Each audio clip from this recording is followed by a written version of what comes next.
Olá! Hoje iremos falar um pouco sobre o conceito de refatoração da disciplina de Análise de Sistemas 2 da Faculdade de Tecnologia da Unicamp. Nossa equipe é composta por Juliana Morrone, Marcos Mussetti e Arthur Gini. Esse é um tema de extrema importância no desenvolvimento de softwares, mas que poucas pessoas têm conhecimento e praticam. Deveria ser incorporado à grade dos cursos de graduação, por ser de vital importância na carreira de quem desenvolve software e principalmente de quem quer escrever bons códigos. No livro Refatoração, Aperfeiçoando o Projeto de Código Existente, de Martin Fuller, contém uma frase que resume muito bem a boa programação. Qualquer tolo consegue escrever código que um computador entenda. Bons programadores escrevem código que humanos possam entender. Em um determinado ponto da fase de desenvolvimento, o entendimento do código poderá estar tão confuso e complexo que começará a atrapalhar o desenvolvimento de novas funcionalidades. Neste momento, pode ser que o desenvolvedor leve mais tempo corrigindo esse erro do que adicionando uma nova funcionalidade. E para escrever bons códigos, existem algumas ferramentas e técnicas que nos auxiliam a atingir esse objetivo, como a refatoração. O que é a refatoração? Bom, a refatoração, do inglês Code Refactoring, é um conceito bem comum e extremamente importante na área da programação. Usamos ela quando o código já está pronto com seus devidos métodos aplicados. Com ela, nós vamos literalmente estar limpando o código, reformulando ele para que fique de um modo mais fácil e visivelmente bom para sua reutilização e sua manutenção. Está ligado às práticas de Extreme Programming, XP, que é uma metodologia de desenvolvimento que faz parte do Agile Software Development, conhecido como metodologia ágil. A refatoração em si é um processo de melhorar a legibilidade e a eficiência do seu código, mas que mantém um funcionamento igual à sua versão anterior. O código não terá nenhuma mudança brusca, e sim estará mais organizado com séries de transformações que preservam seu comportamento. Lembrando que um conjunto de transformações irão produzir uma reestruturação extremamente significativa. Mas a pergunta é, por que refatorar se tudo está funcionando?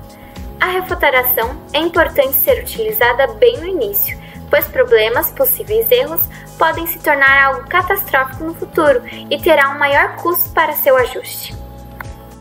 Agora veremos em qual momento aplicar a refatoração.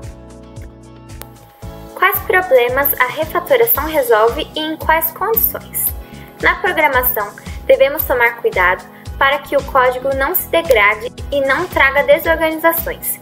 Isso pode se tornar realidade, já que ao longo do código vão juntando alterações, erros que irão surgindo, funcionalidades inseridas, falta de comunicação entre a equipe, falta de padronização e assim por diante.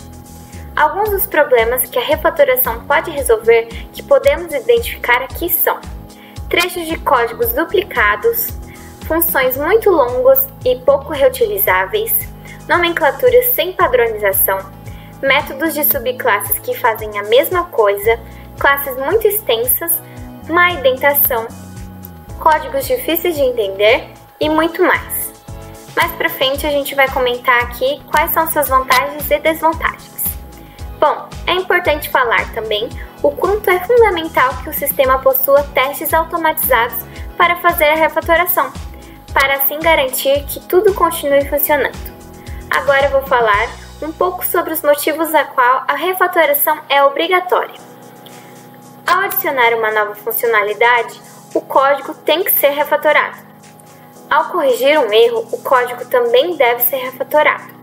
Ao fazer uma revisão no código, a refatoração também será obrigatória. Agora, a pergunta que falta é: quando não refatorar?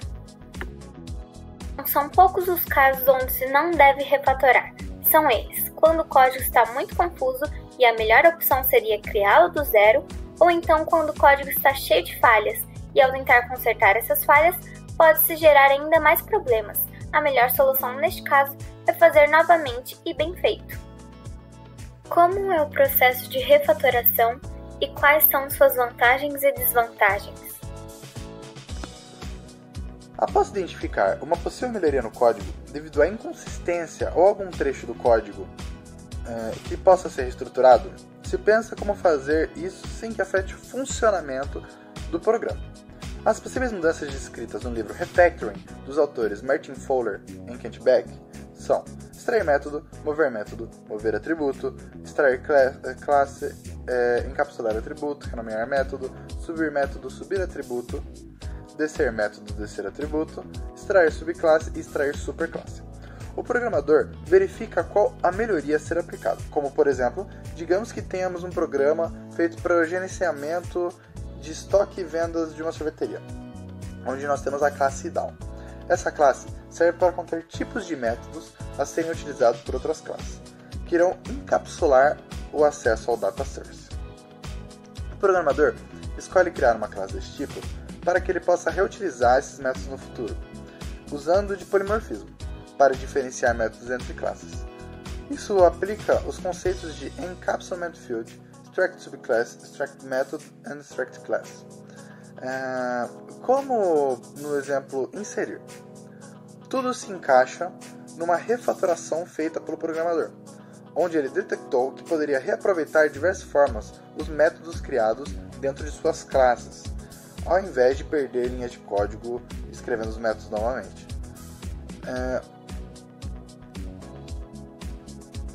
A maior vantagem da refatoração é a facilidade e a velocidade que ela te proporciona quando você vai fazer novos trechos no código, devido à facilidade de leitura e padronização, e melhoria de eficiência do programa, e pode te ajudar a achar alguns bugs.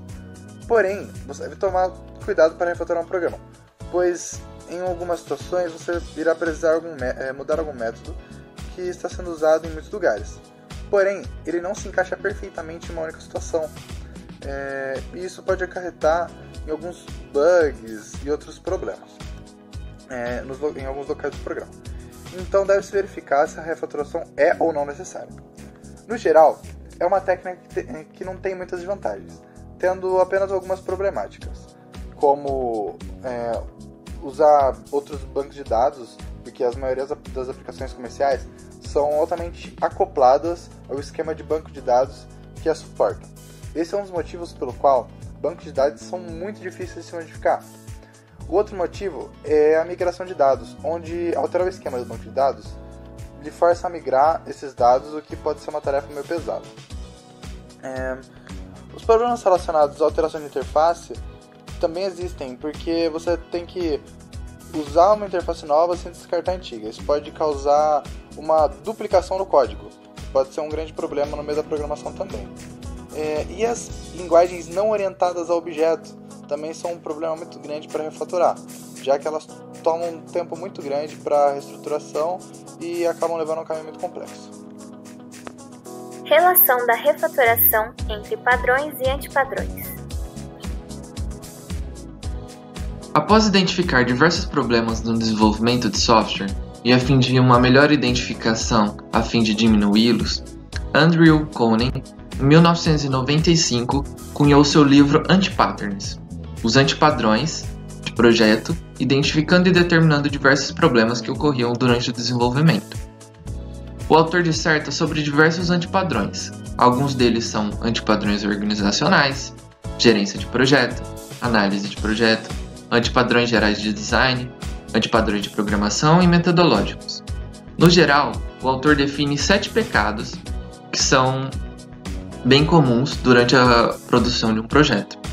São eles a pressa, quando qualquer coisa que pareça funcionar é aceitável, a apatia, quando não se importa em resolver problemas conhecidos, a mente estreita, quando a pessoa se recusa a usar soluções conhecidas por sua efetividade, a preguiça, quando o desenvolvedor segue o caminho mais fácil em vez de refletir sobre suas decisões, a avareza, quando nos apegamos nos detalhes e não exercitamos a abstração, a ignorância ou preguiça intelectual, o orgulho, que quer fazer tudo e acarreta em investimento desnecessário. Para diminuir todos esses problemas identificados como antipadrões, é feita a refatoração, aplicando modelos conhecidos, que são os design patterns, que resolvem problemas determinados e são identificados pela sua efetividade. Como as ideias gerais de código limpo podem ajudar na construção e evolução do código?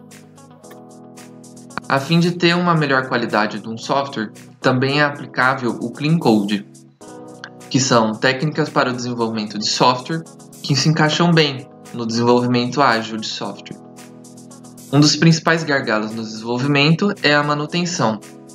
Pesquisas afirmam que geralmente é gasto 10 vezes mais tempo entendendo um código do que propriamente escrevendo ele. Todas essas técnicas buscam simplesmente torná-los mais simples, evitando o remendo do código, a fim de melhorar as qualidades e diminuindo os custos e os riscos de um projeto. O Clean Code possui alguns princípios também.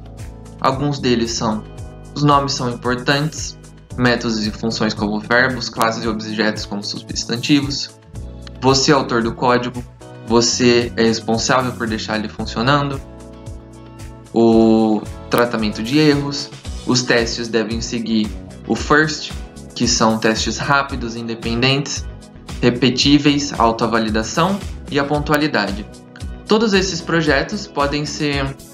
todas essas características podem ser juntas e desenvolvidas com o TDD, que é o desenvolvimento de software aplicado a testes. Isso tudo desenvolve uma gama de ferramentas para o programador e todas as pessoas envolvidas no projeto a fim de ter um software com melhor qualidade. Obrigada a todos pela atenção. Nos vemos numa próxima.